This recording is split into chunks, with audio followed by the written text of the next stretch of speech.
Hi guys! Welcome back to my YouTube channel. Good morning, good afternoon, good evening sa ating lahat. Saan man tayo sulok ng mundo. Sana ay nasa mabuti tayong kalagayan at ligtas sa anuman masamang kapahamakan. At bago ang lahat, shoutout muna tayo sa founder ng Kalingap, Kuya Bal Santos Matubang at Edna Vlogs, Kalingap Frog, syempre kay Jack Matubang. At sa lahat ng mga sponsor na walang sawa tumulong sa mga nangangailangan, more blessing to come. At syempre, shoutout tayo sa Strikers team. Andyan si Hayat's Mix Vlog, Maria Ligaspe Vlog, Ermagalo Mix Vlog, Cell TV PX, Pexelixi, at Selena Barbosa. Mega love shoutout sa inyong lahat. Ayan. Shoutout Tita Thankful, Tita Lydia. Mega love shoutout dyan. Ayan. Bago ang lahat, ay good morning, and syempre, December na. Ayan, ang reaction video natin ngayon ay ang paglilinaw nga dito sa reaction ni Kuya Bal about nga sa solicit. At 'di ba, binibira ko dito si Yang Mi sa pagsusolicit. Ayan, bago ko umpisahan ang aking reaction ay mayroon ako muna sa inyo ipaparinig. Ito nga ay salita ni Kuya Bal. Yan. Solicit. Tulad ni Yang Mi. Sa group chat nila. Group chat nila yon. Pag group chat nila, wag natin silang pakialaman. Bakit? Group chat nila yan eh. Ayan, narinig nyo ang sinabi ni Kuya Bal na hindi bawal ang pagsulisit doon sa loob ng group chat. Dahil group nila yan. Dahil nasabi rin ni Kalingap Prab na bawal, pero hindi lang na-explain ng mabuti ni Kalingap Prab ang kanyang sinabi na bawal ang solicit. Dito sa kay Kuya Bal na-explain niya lahat. Ang bawal ang solicitation kung sa harap ng live. Na example ngayon, ayun na nga na sinabi ni Kuya Bal sa kanyang live na maglilista ka na 20 mil si Poncio Pilato. Yan ang bawal. Ang group chat po ay yun ang hindi bawal. Ayon sa report na nakarating sa akin, sige, ngayon mag-solicit kahit wala tayong pakialam pag sa loob ng group chat. Ayon sa report na nakarating sa akin, ito nga na ang anuhan dito sa kanilang group chat na ito si Yang Mi ay hindi transparent at kulang ang nakakarating na pera doon sa mga dapat nilang bigyan. Yun na lang ang akin ngayon lilinawin dahil yun nga hindi siya naglalapag ng mga resibo kung saan napunta ang pera at tulad sa kay pagbigay nila ng 38,000 doon sa kay tinutulungan na Pilumina. Pilumina ba yun si Pilumina? 38,000 ang kanilang ambagan. At bakit 30k lang ang nakarating kay Kalingap Prab? At nandoon naman ang balance, hindi rin ito sinabi sa kanila kung nasaan na ang balance. 'Di ba? Ayan. Lilinawin natin wala na tayong pakialam doon sa loob ng pangsusulisit ni founder Yang Mi. Na founder naman ang tawag nila eh. hindi na ako diyan tatawag ng magsusulisit. Hindi na. Basta doon na lang ako kung halimbawa mayroon pa sa akin mag-report na ganon, doon ko siya titirahin.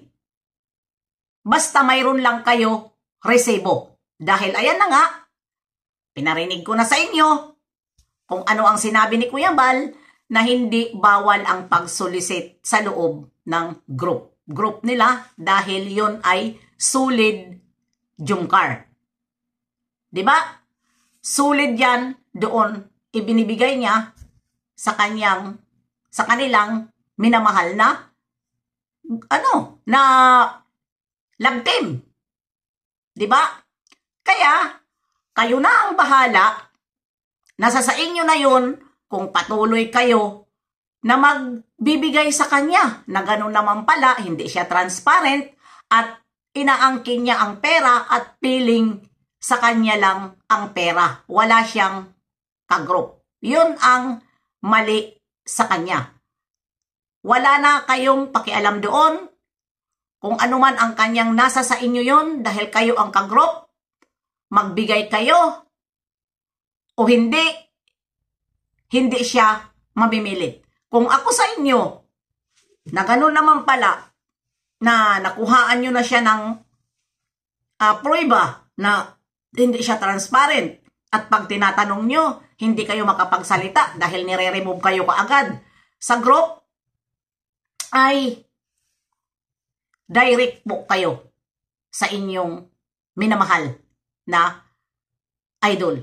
Total, marami naman ngayon ang mga kontak nyo, hindi lang si Kalingap Rab, kundi ang mga iba pa dyan.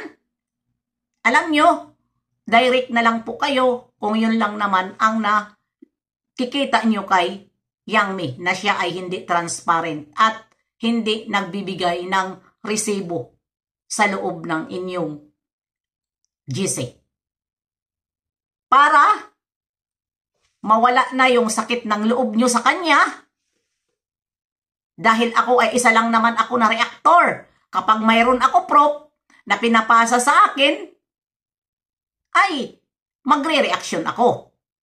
Pero pag makita ko sa founder ng Kalingap na nanonood ako sa kay Kuya Val, na sinabi ni Kuya Val na hindi bawal ang sa loob, ang bawal ay sa online, wala po tayo magagawa dyan.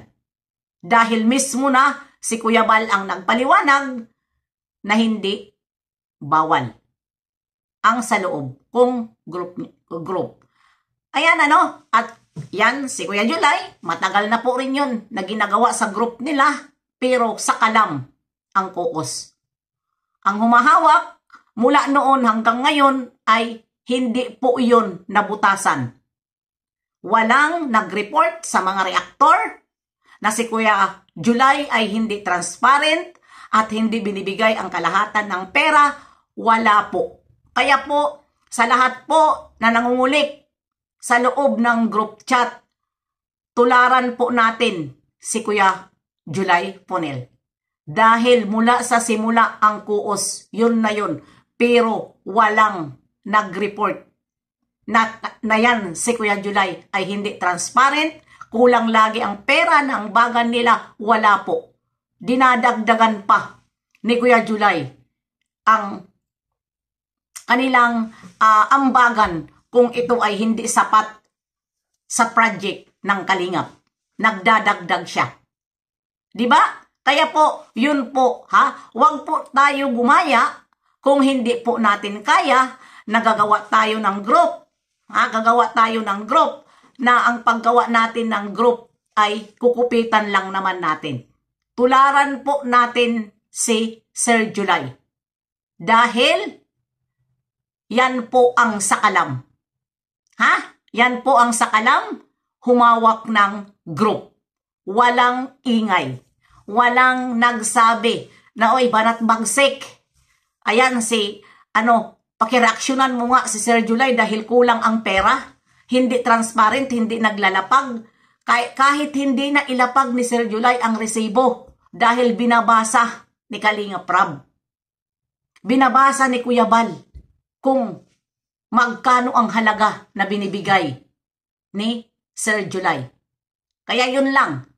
Yun lang naman ang complaint sa'yo. Yang Mi, na hindi ka transparent at hindi ka naglalapag. At hindi mo binibigay kung ano ang pinamimili mo. Nakikita nila, yung ang bagan kulang pa, nasasabi tuloy nila na inuna mo ang online business mo na pinamila mo doon. Yun lang.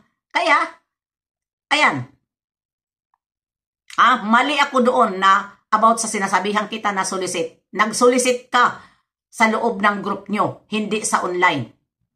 Hindi sa online.